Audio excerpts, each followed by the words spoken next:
Are you looking to enforce your values with a man? If I think about the term enforce, that sounds rather violent, if you will, but I think it's really more about which men will step up to the plate versus which ones that will not. And I want to be candid with everyone. I actually saw a video from R.C. Blake's earlier this morning, and I'm basically borrowing his title and sharing my perspective on something he said, because it really warrants a deeper discussion. And so I didn't watch the entire video. I will say this: the way he described enforcing someone's values, and really it's not about enforcing your values, it's really more about deciding what your non-negotiables are. What's your non-negotiables? And he uses the example of Rolex watches, Rolls-Royce. I actually prefer to use the example of Christian Louboutin shoes. I think those are the ones with the red bottom. So what he was relating to with these items, that these are very high-end products. Very high-end products. And the companies who sell these products do not negotiate on the price. In other words, their price is fixed. Now, ironically, I do own a Rolex. This was a gift from my mother almost 40 years ago. No, excuse me, 35 years ago, back when you could get one. This was $900 versus today I'd have to buy the same one would be $4,000. Shows you the price of the dollar, how it's changed. But a Rolex, a Rolls-Royce, or even Christian Louboutin shoes are high-ticket items that the companies, as I said, do not discount their prices. Now, maybe they do on occasion, but for the most part, you pay retail for these prices. And I believe the correlation he makes is when you set your standards to, it doesn't have to be the word high. It's not about setting your standards high. It's not about being overpriced. But if you think about it, people that afford these products, it's not overpriced to them. They're not pricing themselves out in the marketplace. In fact, RC goes on to say that during COVID, you would think high ticket items would have taken a nosedive, and actually high ticket items did better during COVID. Because usually people that are in the lower income brackets are looking for the deal, so to speak, but in the higher value brackets, they're not looking for a deal. And so he correlates this to women in relationship, and I think there's some validity to that. It's not about setting your standards so high that nobody can reach them. It's about establishing what your standard is. What is your standard? And yet, sadly, I witnessed so many women who compromise their boundaries, that compromise their standards. They accept such crumbs in relationships, and they're basically compromising on their non-negotiables habitually. In fact, I was reading the comments earlier today from some of my videos, and I want to share something with you. It saddens me to see, or to read, excuse me, how many deeply wounded people are. I mean, there is just a plethora of deeply wounded people, and predominantly it's women who comment. So now when I use the term deeply wounded, I'm not saying that as a criticism. I'm not saying that as victim shaming. What I'm here to say is through their comments, they're exposing their deep pain, most likely unaware that they are actually wounded themselves. Or more so that they come from a place of victim consciousness, as if the men that they've been in their lives, okay? And by the way, I did an interesting survey recently. I did a survey of how many people have had one significant relationship, two significant relationships, three significant relationships, 4, 5, or more so significant relationships. And it was interesting across the board. The average was 25% had one significant relationship, 25% had two significant relationships, 25% had three, and 25% had 4 to 6. Okay. And there were just a small percentage. I mean, these weren't the exact percentages I gave you. And there was a small percentage of women who had 7 or more significant relationships. And I put a significant as being in a 1-year relationship. Now, I didn't include 0 relationships, and we can explore that another day. But why am I bringing this up? I want you to think about it. Let's just say the average of these numbers is 2.5, 3. In many cases, all it took was 1, 2, or 3 men to almost permanently wound a person into being almost so negative about men in general that they become bitter, jaded, and often actually probably have regressed to a place where they're not actually attracting the kind of high value man that they seek. And what I mean by high value, I mean a man that's aligned to who you are and what you want. So when you think about it, being wounded most likely puts many of these women who are actively dating in circumstances where they compromise their boundaries. They compromise themselves. They accept crumbs. And it's no wonder we're experiencing so much pain out there. So you might be saying, well, Jonathan, aren't the men to blame for all of this? Well, because if it sounds like I'm blaming women, which I am not, women are culpable in their own right, and men are culpable in their own right. And I think part of the problem today is that women haven't established their standards, and more importantly, they're rather clueless to the intentions of romantic encounters. Now, I repeat that, the intentions of romantic encounters. I believe that in many cases, women have a delusional fantasy that men will show up seeking the exact same thing that they do, okay? When a man says, I want a relationship, okay? That word is so loaded that until you actually dig underneath, and this is part of your standard to dig as to what that really means, I think that's establishing, that will be enforcing your value when you actually can drill down to what it means. So let me give you some examples. Today's romantic interactions, one of the most popular ones is people are hooking up. Certainly the younger generation, the 20 and 30-year-olds, they're significantly hooking up. Unlike when my ex-wife and I met, I mean, I believe she only had maybe 1 or 2 other people in her life she'd ever been intimate with. And I believe the average young person today might have had at least 20 sexual partners. I'm not saying that as a fact. I'm just regurgitating what I'd heard on several other podcasts. Now, I'm only not, by the way, free will, no judgment here. But what that might have done for many of them is cause them to actually distrust men more so because they're operating from a hookup perspective. And certainly for those in our demographic, the midlife demographic, hooking up is prevalent. And I know my audience are those that seek some sort of significant relationship. The next most common relationship out there, and these are all relationships, even a hooking up is a short-lived relationship, friends with benefits. Friends with benefits. These are people who are friendly with each other, who have sex, and they might actually like one another. So that's another prevalent relationship. The next kind of relationship that's most prevalent are the situationships. These are the undefined relationships where there's been no discussion of monogamy or exclusivity. No discussion of monogamy or exclusivity. That's a prevalent relationship today. The next one is casual relationships.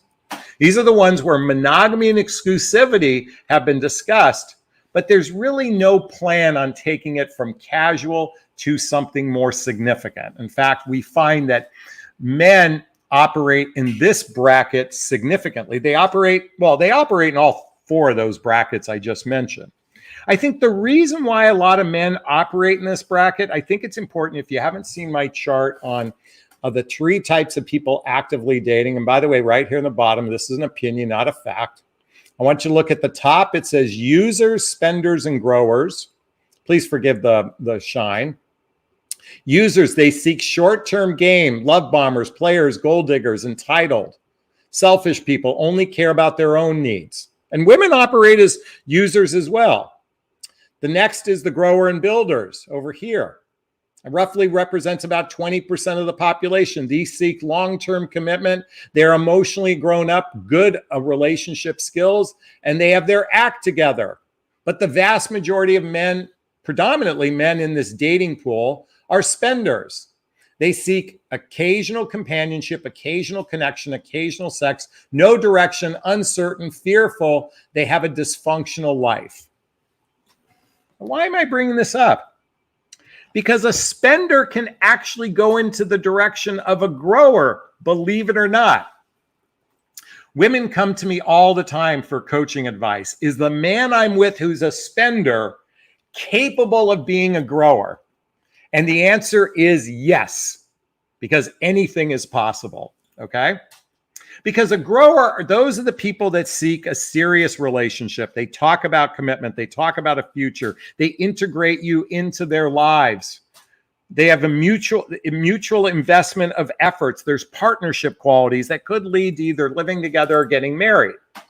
A spender can move into that category. Something significant has to happen for the spender to move into a grower. And that is, I'm going to talk about emotional maturity really quickly and relationship skills. Here's another chart. Emotional maturity, relationship skills. By the way, this is not a fact. This is an opinion. I believe roughly 20% of the population has clinical issues. Clinical issues. You guys talk about it all the time. The narcissists, the sociopaths, the bipolar people, the passive aggressive people. You talk about it frequently. Those are clinical issues. Next is the healthy people. I believe it's probably only 20% of the population. And I'm being ridiculously generous when I say that. And I'm talking about men and women alike, because the vast majority of people have dysfunctional emotional maturity and relationship skills. So, all right, now we're armed with all this information. And this is purely for conversation. This isn't a statement of facts. And that is the following. If the vast majority of men and women are users or spenders, and if the vast majority of men and women have clinical issues or dysfunctional emotional maturity and relationship skills, there's really only one way to shift from a spender to a grower. And that requires a person to look inward, and say, what is causing me pain in my life, and how can I overcome this? What is causing me not to have inner peace in my life? Now, folks, I just want to share something with you. I don't care how ridiculously confident and alpha male a man is. The number one emotional health issue facing almost every human being is, I'm not good enough, I'm not lovable, I'm not likable. And when I use the alpha male, think of all the celebrities who are financially set, and people like Anthony Bourdain. I think like so many other celebrities who have either taken their own lives or caused their lives to be ruined because they were in such emotional pain. So guess what? It doesn't matter how much money a person makes, how high status they are, even if they're a celebrity. Most every human being, and I don't care how much a person thinks they have their shit together, is suffering on the inside of, I'm not good enough, I'm not lovable, I'm not likable. Ladies, how many of you, if you're really being honest with me, I want you to, for those that are really honest with me today, raise your hand and say, I felt that way. I'm going to own it. Listen, I wrestle with my inner demons all the time, folks. I have voices in my head. I have a roommate in my head that's, makes it difficult for me to have inner peace at times. This is one of the reasons why, they say you teach what you need to learn. I wrote a book called What the Heck is Self-Love Anyway? A Journey of Personal Development, Self-Help, and Spiritual Work. There's a link below to get a copy of my book. I wrote this book, and it was actually the book, I haven't mentioned this book in a while, but The Untethered Soul by Michael Singer. The Untethered Soul by Michael Singer. I want to refer to chapter 1. Read what that says. The voice inside your head. Tell me, do you have a voice inside your head that causes havoc in your life, or some distress? I know I do. And I think if my sweetheart was here, she didn't openly admit she has voices in her head. She calls it her loops. It's our monkey mind that regurgitates the same thing over and over and over again. So why am I bringing this all up and enforcing your value? Because it starts from within. Ladies, many of you come off as so righteous, that it's the man's fault. It starts with you. It starts by working on yourself, because when you show up as the best version of yourself, you become a magnetic attractor for a man who hopefully shows up as the best version of himself. And you don't need to enforce your value, because you already show up with your standards, not high standards. You just have your standards. You have your non-negotiables. And when you've established your non-negotiables, you don't choose these ridiculous fucking relationships you guys choose. Oh my God, I pull my hair out sometimes as a coach. I can't believe how many of you are in you're in a dynamic with a person. It's a cyber dynamic where you communicate incessantly for months and months and months. In some cases, you're giving money to a man you've never met. He comes up with excuse after excuse. And by the way, guys, you're getting swindled, and guys get swindled too. There's these fake women's profiles out there. They hook these men based on the looks. And the guys, I'm sorry, I'm sorry, whether you're a man or woman, you're a loser. I know that sounds crass, but what that means is you're choosing to have someone else validate you because you're not validating yourself. And I know that sounds horrible that I say this. And I'm merely saying this and I'm yelling at the top of my lungs because I don't want any of you to fall prey to this. And if you already have, then it's time to do the inner work. If you haven't read the book, The Hoffman Process. This is a deep dive into healing your childhood wounds and traumas and adult trauma so you can show up as the best version of yourselves, because the best relationship is when two people show up as the best version of themselves and they share a life together. They share a life together because they show up as the best version of themselves. And so when you fall into these traps, it's because you're not operating from the best version of yourself. You're operating from a version of lack and not from a full cup. So what's going to change all this? What's going to cause you to enforce your value with a man? It starts with that work for yourself. Oh, and coming back to the spenders, okay, men or women alike.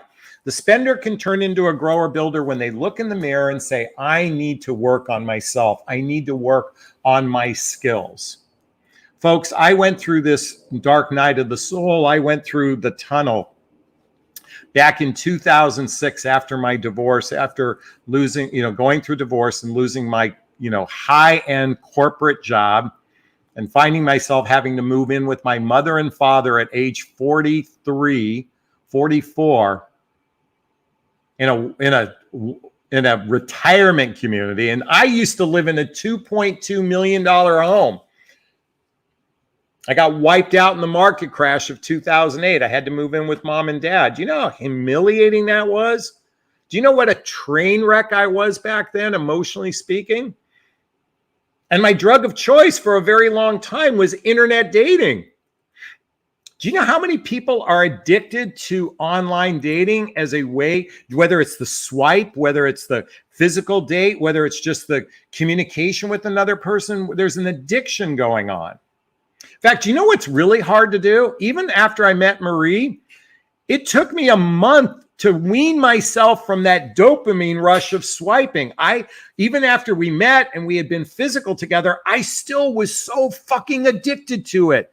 I couldn't believe how Bumble and Hinge infiltrates your mind.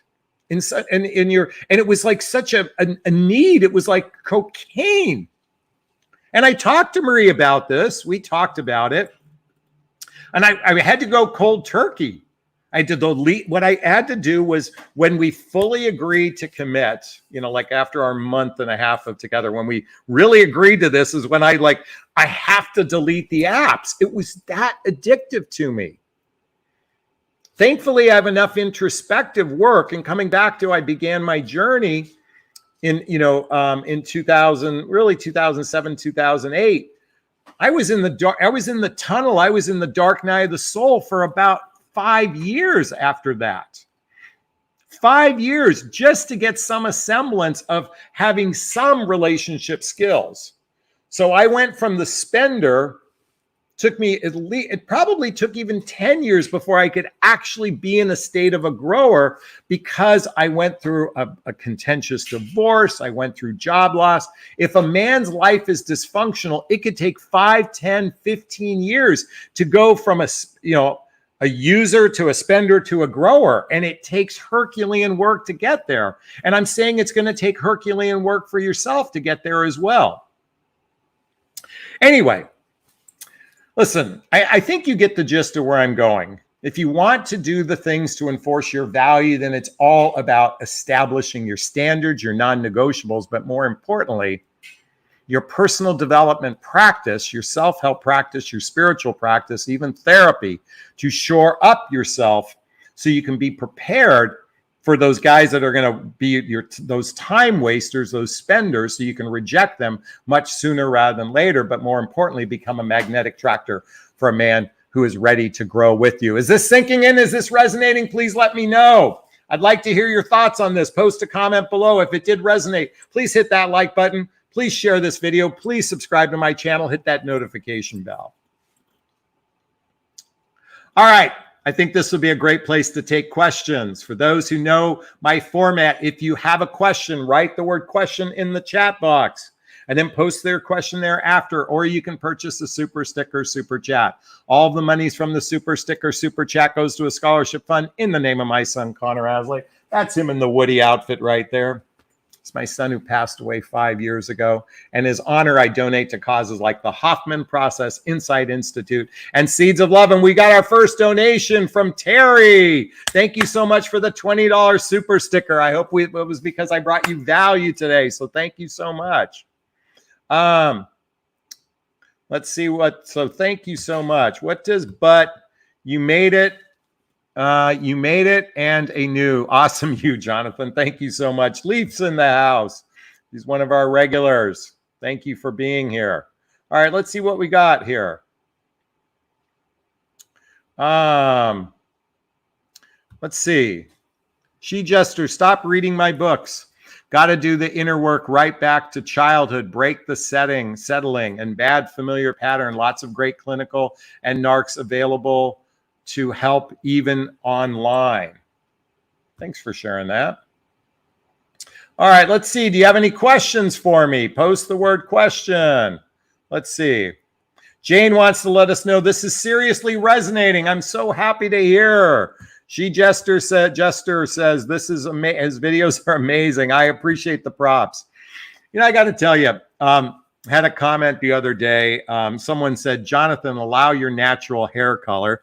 Folks, I want you to look in the camera. I don't color my hair. I do have some gray right here a little bit, but it's so funny. My younger brother went gray in his 20s, and we're 30 plus years later. And I just got lucky. I'm just one of those few people that, hasn't had gray happen. But for those that keep bringing it up, I just want you to know I have never colored my hair. I have done my eyebrows sometimes when I get my hair cut. And yes, I occasionally do Photoshop. Okay. Some of the photos I post have been glanced in Photoshop. Now, some people say, why do that, Jonathan? Be yourself. So my question is, ladies, why do you wear makeup? Why do you wear makeup? And someone answered in the box, why wear makeup? Because my same reason why you wear makeup is why I like to occasionally glance or Photoshop my pictures, okay? When you answer yours, I'll then come back and answer mine, okay? Foxy Philly says, you are helping me see my worth. I deleted all the dating apps, working on myself and setting standards. Exactly. Wanda's in the house. Question, having to have dental work done on myself so I can get my bottom dentures. I will feel self-conscious after they are pulled. Any advice on how to get through this? I think body image, is such a prevalent fear. And what I mean is that we won't be accepted for who we are. Okay. And I'm sure if you saw a man who was missing his front teeth, you probably would react, right? So what would I tell a man? What would I tell you? You know, being comfortable in your own skin is a lifelong practice. And I think of my mom. And my mother was, by the time I was born in the 60s, she weighed probably after I was born, she weighed 300 pounds and she was 5'5". Okay. And I'm sure, you know, the eating was a result of depression. You know, I mean, not that she ever owned it. But what was interesting is my mom walked around as if she was a goddess. She walked with that air. But I remember her telling me something. It was about the time she hit late 70s. She said, I reached a point where I stopped caring about what other people think. So Wanda, you're self-conscious. That's because you care about what other people think. Do what other people think matter? I want you to read the book, The 4 Agreements by Don Miguel Ruiz. This is all you need. This is like the Bible, if you will, of I think it can be a Bible of inner peace. And I'll read the 4 agreements. The first agreement, be impeccable with your word. Be impeccable with your word. Number 2, don't take anything personally. See, when we say I don't care what other people think, it's not that. It's I won't let what other people think affect my chi. In fact, my son, and by the way, the third and fourth, the third is don't make assumptions and always do your best is the fourth. And I think of my son, Connor, who passed away. I wrote a chapter in my book. Bear with me, everyone. The chapter was chapter 5, don't let anyone fuck with your chi. You know what was amazing about Connor? He really didn't care what other people thought about him. Now, if nothing else, he never showed it if he cared, okay? I can't say that I knew what was going on in his head, but he didn't show it.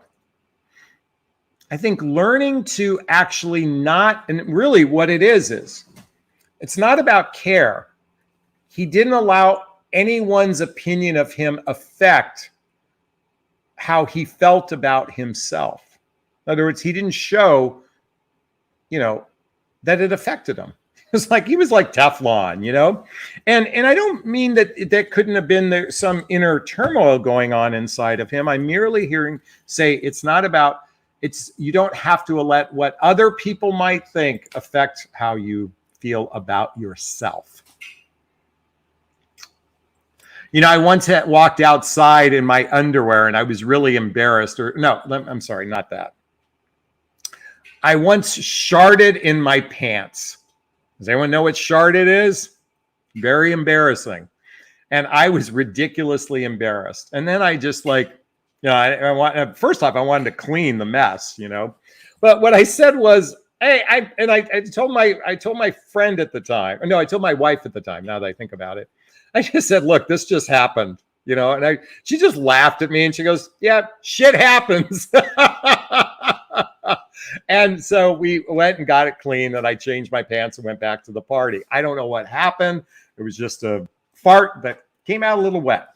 Anyway, I could have let that devastate me and I just rolled it off my shoulders. So that's my invitation for you. By the way, I apologize for grossing everyone out.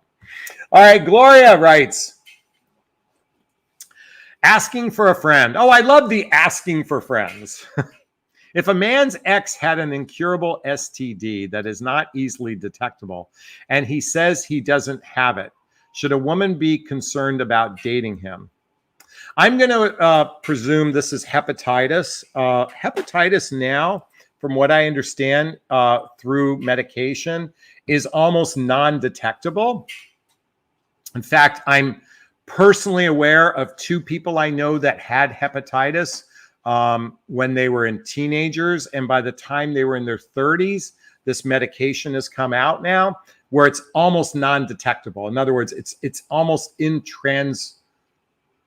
what's it called when you can't you can't get it from the other person. There's a word that just escapes me in the moment. Okay.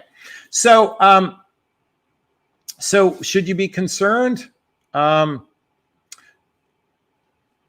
know, it's one man. I mean, if your friend, should she be concerned? Ask him about it. That's, by the way, why do so many of you have fucking duct tape over your mouth? I swear to God, so many of you walk around with duct tape. So if you need to find out, ask him about it. Could he lie? Yes. Could you ask for an STD test? Yes. And that's how you solve the problem. That's what I would tell your friend anyway. Gloria, okay, good luck with that one. Gigi wants to let us know that makeup makes me feel more comfortable. So does glancing and photoshopping. It makes me look better. And that's why I've done it. I'm going to own it. All right. Let's keep going.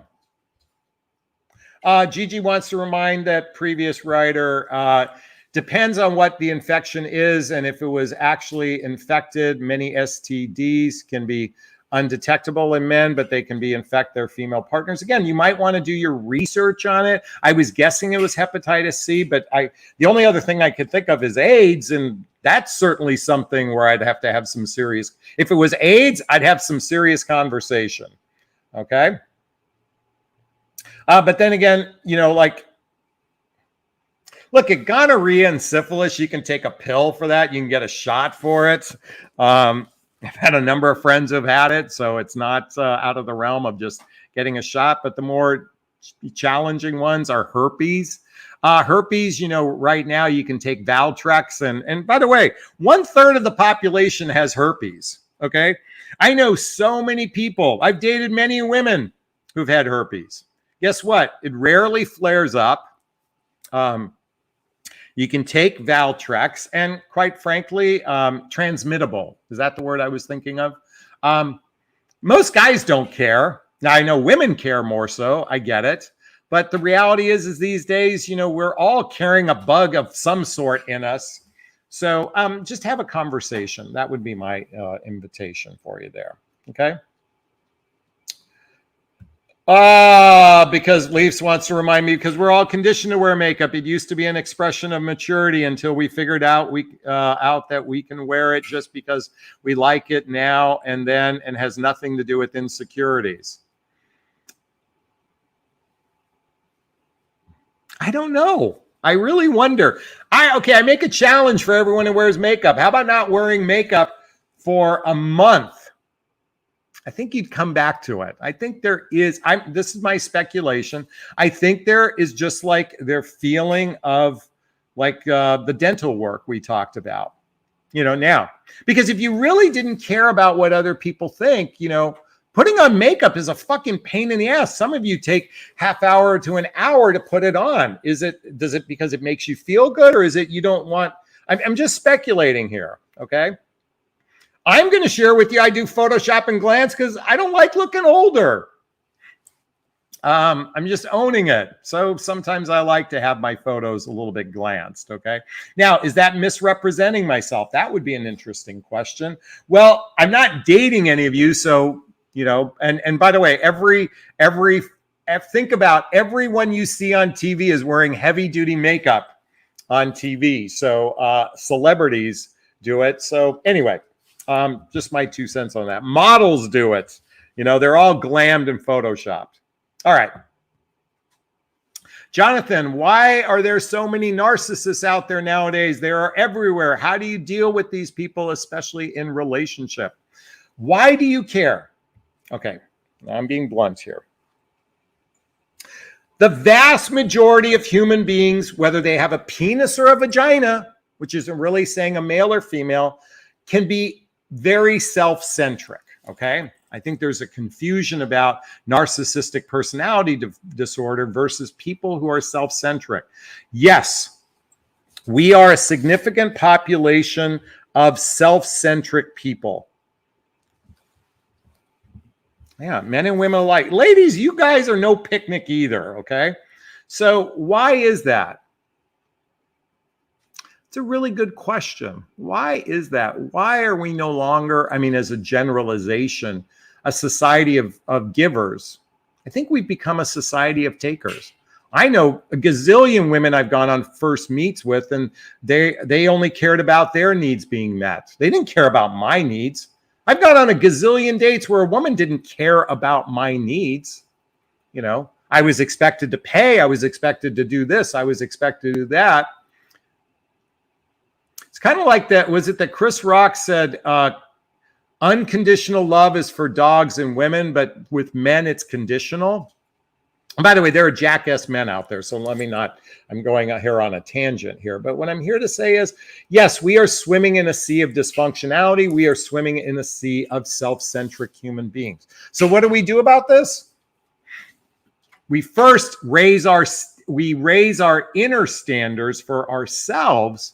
And guess what? You become a repellent to those people because you know, I have a dear friend. She had no problem meeting men because she had such a high self-esteem, self-worth, self-confidence, self-reliance, self-respect. Or even Marie's a perfect example of that. You know, if Marie was here, she would say a big part of that is because she set a higher standard for herself, not in the men she chose, but in her own life. She set a higher standard for herself. And I think she repelled. By the way, she's got out with plenty of narcissists and whack jobs, you know, but those were only meet and greets. You're gonna have lots of meet and greets. It's the people that you choose relationship with. And I will tell you, I just recorded a video with my coach, Sabrina Rising, just a couple days ago.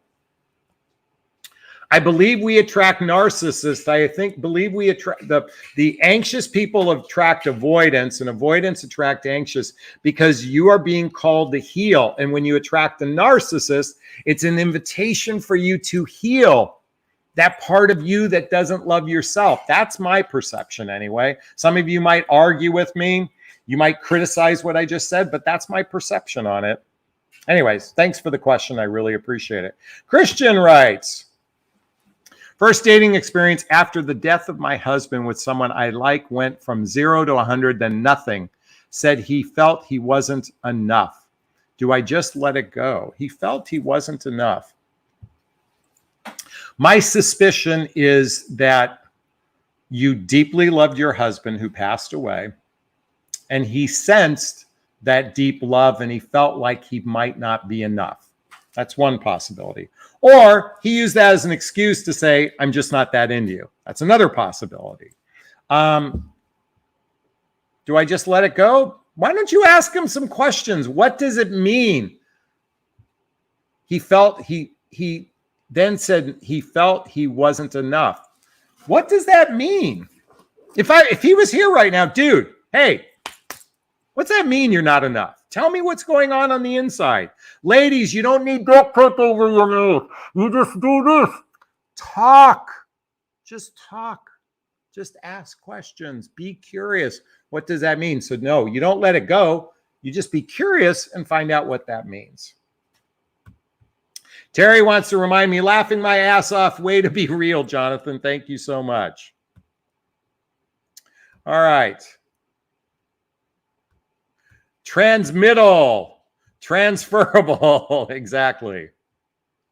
All right. Let's keep going here. Bump, bump, bump, bump, bump. Rebecca wants to let us know hepatitis C is completely curable, as I just did say earlier. Okay. Let's keep going here. Taylor is in the house. In a casual or early stage relationship, is it normal and natural for a man to look at other women and even be proud of it? How do you communicate how behavior hurts your feelings? So, don't know if you know this, but Sofia Vergara's husband, her and her husband are divorcing. And Marie sent me a message and I said, hey, he's now available for you. You know, we jokingly, I mean, she knows I've looked at other women before. We talked about it. I'm been blatant about it. And we've talked about it because I'm a guy. I can't help but look. You guys, I mean, we men in our brains, we can have sex with a woman in 3 seconds in our head. By openly sharing it with her, and she knows her worth, she's not She doesn't hurt her feelings. Now that's her. Okay. Now I can understand how you're in a brand new relationship that could feel hurtful. Okay.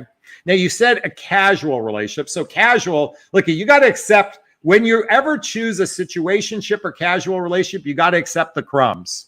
Okay. The crap. You either you accept it or end it. Okay. Because a casual relationship is just that. It's not going anywhere. And it's okay. But if you're going to be in a casual relationship, accept it for what it is, warts and all. Okay. Now, is it natural or normal for a man to look at other women? Yes. I'm proud of it. And Marie is, well, I don't think she's into Joe anymore. She's got a new one. I forget who her latest heartthrob is. But we talk about it. It's, by the way, when you're in a relationship where you're open communication, you can share your thoughts in a safe space. Now, do you have to share every thought? No, I don't tell her every single time I've lusted over a woman. By the way, you guys put me up on some pedestal that we're some role models in relationships. I'm a dysfunctional human being. I am no picnic. I just have one skill set that most men don't have. I have a capacity to communicate my emotions and feelings greater than most men out there. Anyway, and I know you appreciate that. And every man can get there. It's possible, especially when he's with a woman who knows how to nurture that out of him.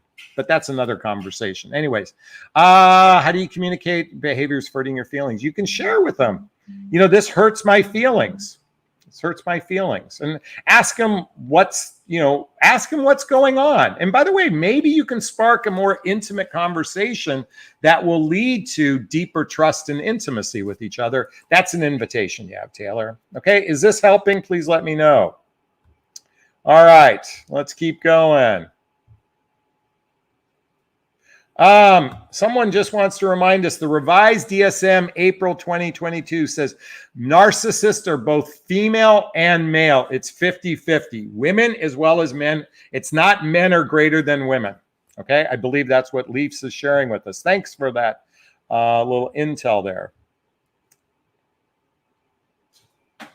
Gloria says something. There's no question here, but it says there's a difference between showing your financial status and unveiling how much you have saved and your assets in detail. A lot of men are gold diggers and they have less empathy than women. Yeah, I think traditionally speaking, women seek men because men traditionally have always had more resources. I believe women particularly seek men with more resources if they're in their childbearing years. Now, with that said, we have let's get real for a moment. It's hard to survive on one income. Two incomes are better than one.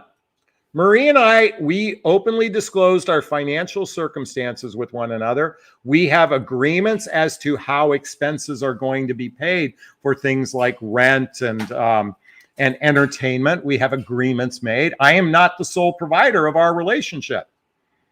In fact, she's very generous. I don't mean more or less in contribution, but we have an open communication about money. If you're not familiar with the book, 8 Dates by Doctors John and Julie Gottman. And what do I always say about this book? Before the penis ever goes inside the vagina, you should read this book, particularly chapter 1. But there's chapter 4 is called, chapter 4, The Cost of Love. Right here. The Cost of Love, Work and Money.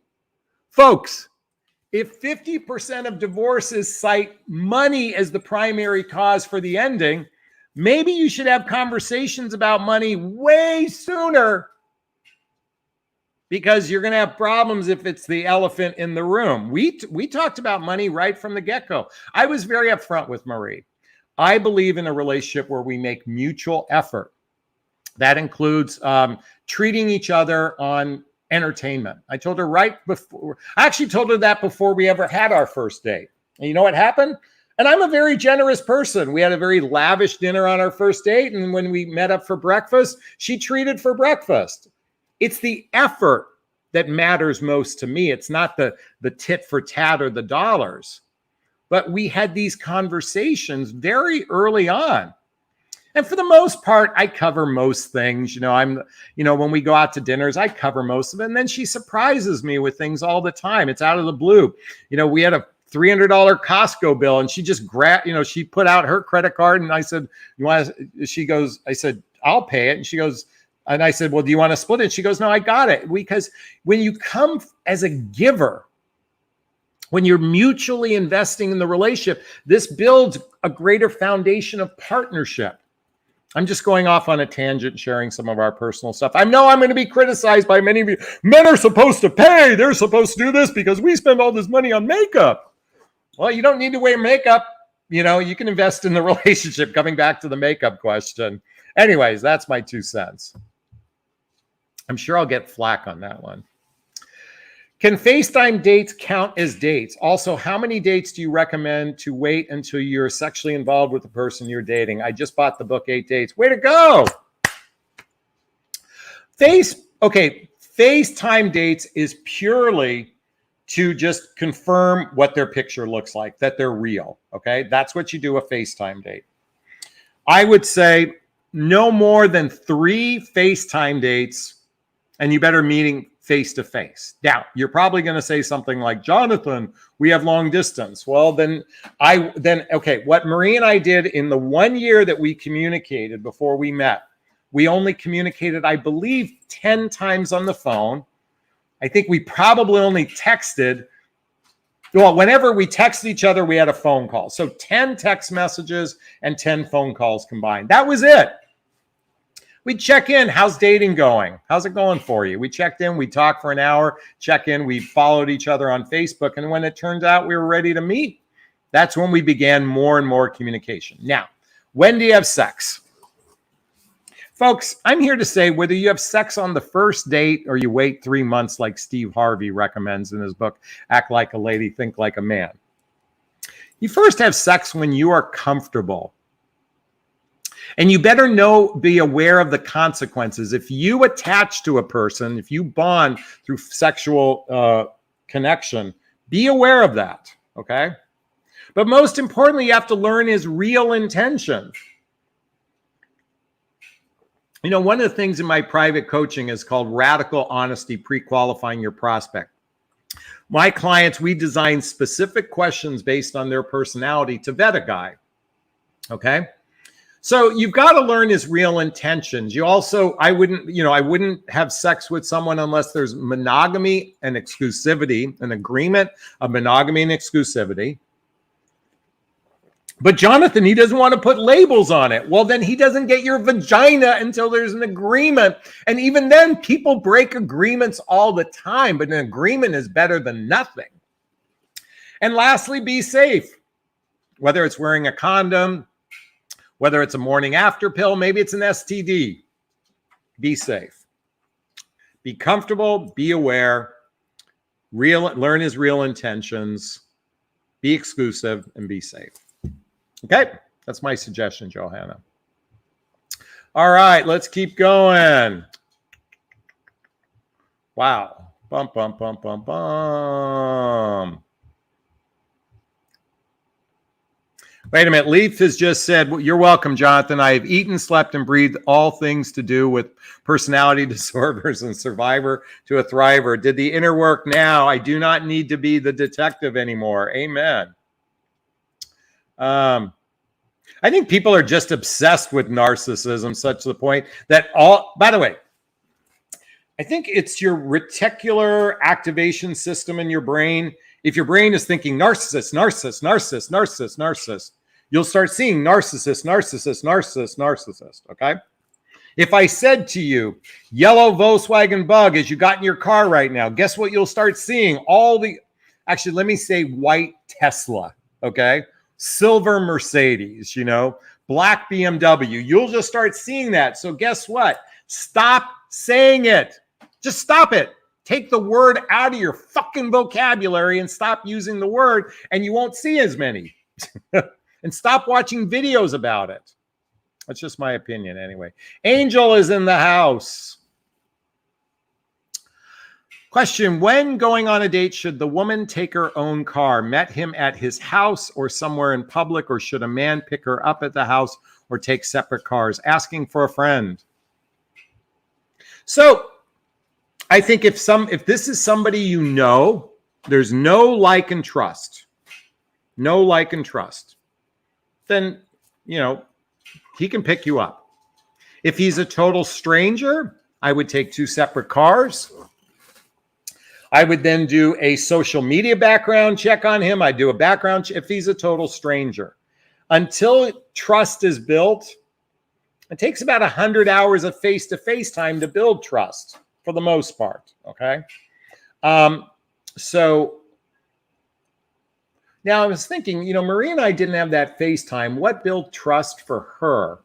By the way, guys don't need trust as much as women. Women need the trust more than men because you have more at stake. You have more at risk.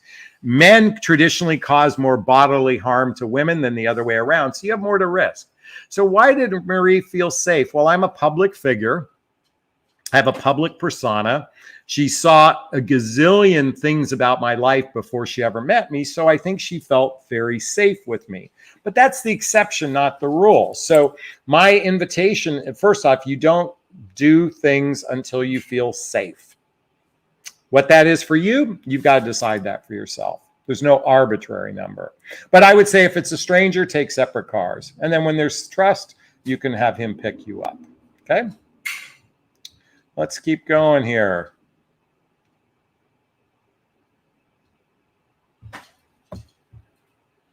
Sherry says, if I went on a date with a guy, said he didn't like face makeup, I would say find someone else to date. LOL.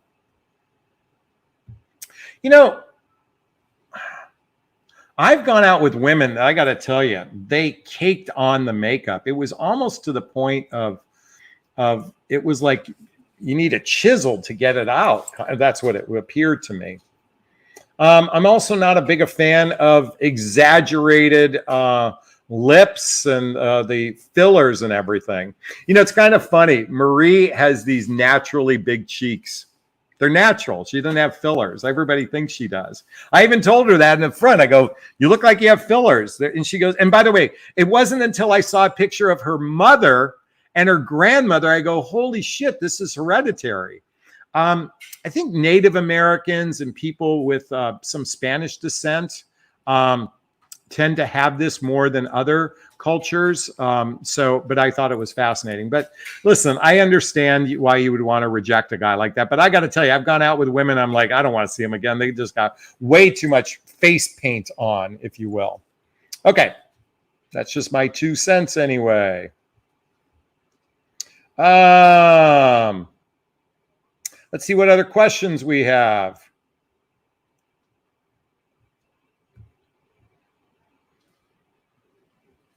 Right, Gigi says, I agree. It's really sad. So many women forfeit their earning years to raise children, then end up divorced with little to show for it. This is a really tricky subject. So I'm a big proponent of women's empowerment. I'm a big proponent of not being dependent upon another person. With that said, though, there's this dynamic that happens where men are traditionally the breadwinners and women are the homemakers. And then these relationships fail. And there's the divorce law has dictated something called alimony and child support for those that are raising children. The problem is like in my case, the week we got divorced or the month we got divorced, I lost my high-end job and I spent years trying to replace it only to I found a new profession in what I'm doing right now. And it wasn't intentional, but it was a reality. There's only so much money to go around. Thankfully, we had enough assets that, we both could survive off of that during that process. Now, let's coming back to the traditional ones. The reality is it's hard to spread one income by 2 people. It's hard, or a family, if you will. And Americans overspend to begin with. Okay, so with that said, I believe that 2 income families is almost a necessity, and that if the relationship ends, at least that skill that a woman has built for herself can still be transferable if the relationship ends. This is tricky. I don't know how to answer that. While family court has jurisdiction over that, again, you can only split a dollar so many ways. So coming back to your point, I don't know if it's forfeiting it, because if they make the choice, if a woman has made the choice not to work, that's a choice. Okay. And couples can talk about this. That's just my perception on that anyway. Okay, Gigi, thanks for bringing that up. I really appreciate it. All right. The whole makeup conversation is going interesting. Yikes. I make it a habit not to wear makeup all the time so I can see the real, so you can see my real wake up face. And then when I made up, it's funny. Marie and I do something once a month. We do a spiritual journey together, and that's one of the days where she doesn't wear makeup. She wears a bindi on her forehead, which is, if you're not familiar with, Google bindi. It's like a face art or jewelry, if you will. You know what? She's beautiful with or without makeup to me. Because when you see someone's inner beauty, or at least I believe when you actually see someone's inner beauty, yes, when she's all painted up, she looks great, but I don't need it for me. I know that, she, by the way, she will openly admit she's got the glam table. She'll openly admit she has a bit of vanity, and that's her cross to bear, if you will. Okay. Also, now I will say she has said to me that putting on makeup can be therapeutic for her. That's why she has a glam table. Again, we all find our coping mechanisms in life. We all have our own ways of coping, and her childhood experience was incredibly traumatic, and I understand her coping mechanisms. I've shared my traumatic childhood, and I've shared my coping mechanisms. We all have ways to cope. Makeup is one of those ways to cope. As easy as it's said to, not care about what other people think, like I said earlier, we are humans. We are flawed. There's nothing easy about this, okay? It's a journey, not a destination. Relationships are not a destination. They're just an experience to hopefully, to unveil the best version of yourself with another person. Ideally, you show up as the best version of yourself, and it reveals more of the beautiful qualities we individually have. Anyway, that's just my 2 cents anyway. Wanda wants to remind us that she is beautiful.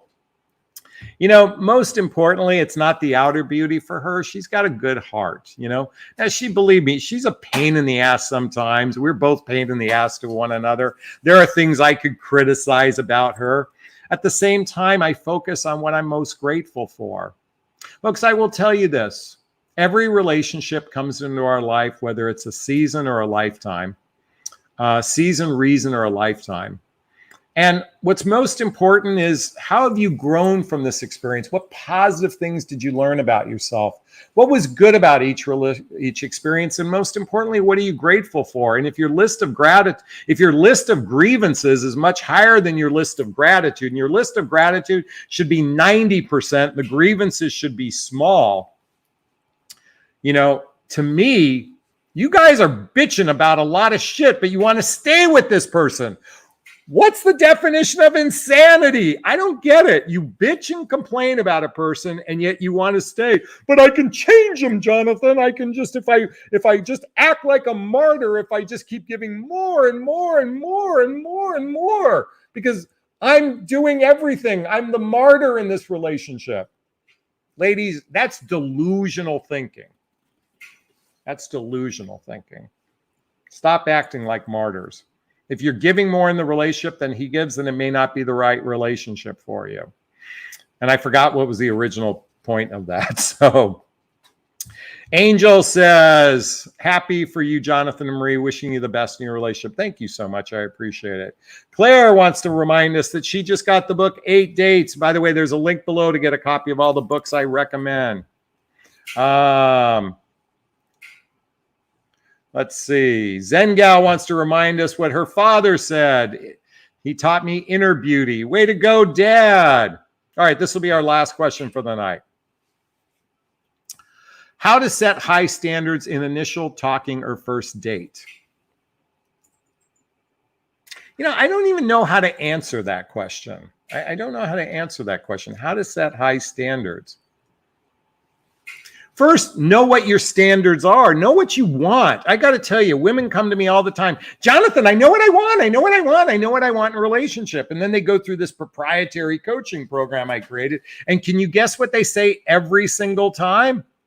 Geez, I didn't know what I want. Why didn't my parents teach me this? Why didn't I learn this in school? You guys, you can't set a standard until you know what you want. But here's the problem. Most of what you want is a list of superficial things. You haven't really gotten into the deeper qualities. I was watching a podcast today, and the question was, what makes you wife material to these young women? And they're 5 women, excuse me, almost said the same thing. I'm fun and I'm nurturing. That was it. That was the only 2 things they can say. Folks, if you can't come up with 50 reasons why you're a good partner, here's a project for you all. I want you to come up with 50 reasons why you'd make a good partner. Number 1. I want you to come up with 50 things that would make a great partner in your life. Okay? 50 things. Coming back to Gloria. Was it Gloria that said that? Yes, Gloria. When you can give me 50 reasons why you would make a good partner and 50 qualities you're seeking in a partner besides height and hair, you'll know what to talk about on dates. Okay? That's your job. And when you do that, I promise you'll know what to talk about on dates. Is this sinking in? Is this resonating? Please let me know. If it is, please hit that like button. Please share this video. Please subscribe to my channel. Hit that notification bell and post a comment below. I'd like to hear your thoughts on this. All right, I think this will be a great place to wrap up this video. I'm going to do it as I always do. First off, give myself a big, gigantic Jonathan Barrett of self-love. I'm going to reach into the camera and give you a hug of love if that's okay. I'm going to ask you to turn to someone, a pet, a teddy bear, a pillow. There's a teddy bear. Give it or them a hug of love because hugs are a great source of love. And let's face it, we could all use more love in our lives. I want to thank Zen Gal and Gloria and Wanda and Sharon and Kim Ann and Sherry Lynn and Pickles and Leafs and Shannon and Maria and Angel and Cece, Starshine, LTE, Leafs in the house, Foxy Philly, She Jester. Everyone, big hugs. Hope this helped. Take care. Bye now. Oh, thank you, Terry, for the extra $10 super sticker. That is very sweet of you. Big hugs. Much appreciated. Bye now.